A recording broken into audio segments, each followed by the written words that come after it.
Let's go back to the dashboard on Server Manager and click Add Roles and Features to add the Active Directory Domain Services role. The Add Roles and Features wizard will appear, and we can click Next. The Active Directory and Domain Services role is a role-based and feature-based installation, so that default setting is perfect. If we have multiple servers in our pool, which right now we only have one, we can select it and install roles to different servers, but we're going to install this one locally.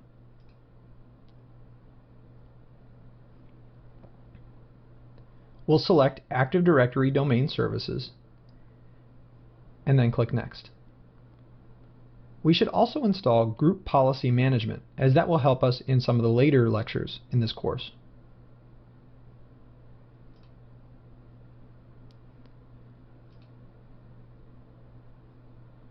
Then we'll click Install.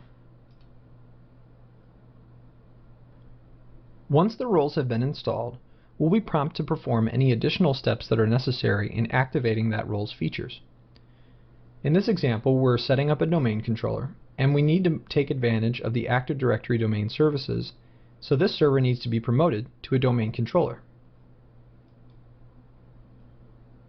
The Active Directory Domain Services configuration wizard will open. We'll first be prompted to select a deployment operation. You'll see three options. You can add a domain controller to an existing domain, add a new domain to an existing forest, or add a new forest. This is a new term, forest. What is it? A forest is simply a group of domains. If you remember from the beginning of this lecture, a domain is a computer network where the domain controller houses all of the user, computer, and resource information in a local directory. A forest is simply a group of domains where there are separate groups of domain controllers, and all of that information is controlled on an individual per domain basis, but all belong to the same forest. We don't have a forest yet, so we need to create a new one.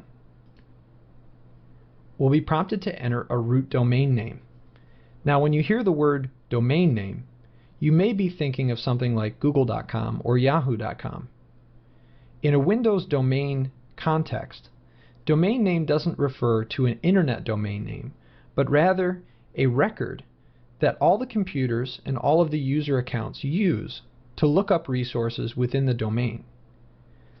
I could enter something like Google.com as my root domain name. However, anytime somebody within the domain tried to access something with the domain name Google.com, the computer would think that that is a resource within the domain. I can't use something that's on the internet because then my users would not be able to access that internet web address. Instead, we should use a domain name that doesn't exist on the internet and isn't used anywhere else within our domain as a web resource or any other type of resource. A good practice to use is always using something that does not exist on the internet, and the best practice is to use something that ends in .local, because .local addresses cannot exist on a public domain namespace. So I'm going to use the domain name test.local.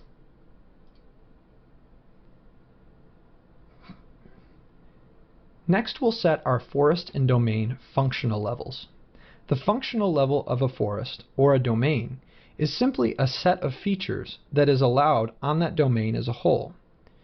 This is mainly controlled by what versions of Windows Server are active domain controllers within your domain. For example, if all of my servers within the domain were Windows Server 2012 R2, then I could easily set my forest and domain functional level to Windows Server 2012 R2. There are additional considerations to make if you're using older versions of Windows Server. Your forest or domain functional level may need to be set lower. Since this is the only domain controller in our domain, the default works just fine. We're also asked to specify this domain controller's capabilities. We want this domain controller to be a DNS server. We'll describe more about DNS servers later, but basically it's simply a record of all the computers and devices within the domain network and their IP addresses that are associated with them. A global catalog is simply a record of all of the resources that exist on the domain controller and are advertised to all the users and computers based on their permissions. The primary domain controller that we're setting up now has to be a global catalog because it's the first domain controller.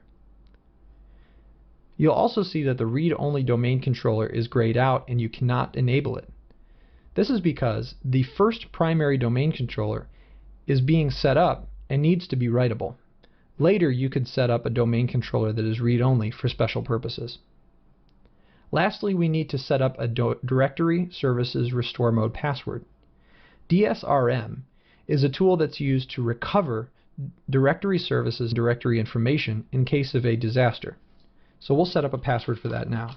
Make sure you note this down in case you ever need it in the future.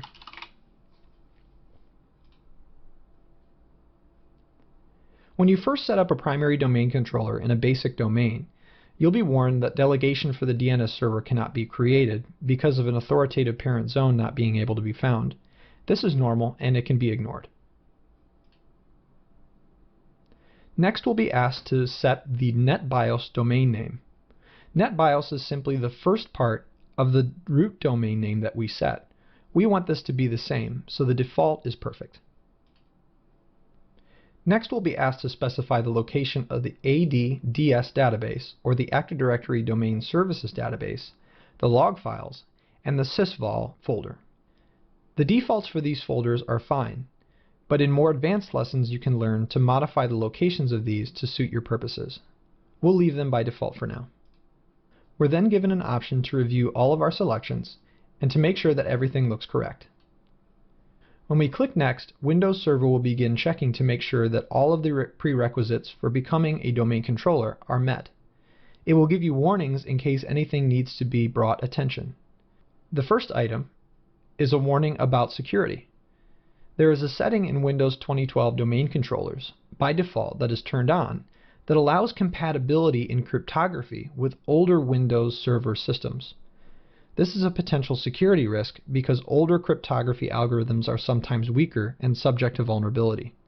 We'll ignore this for now, but it is a good thing to read up on the different vulnerabilities that might exist when you're warned about them. We'll also see that the warning we got earlier about DNS server is showing up as well. As before, this warning can be ignored. We'll see that all of our prerequisite checks have been completed and they have all passed successfully. We're ready to upgrade this server and promote it to a domain controller.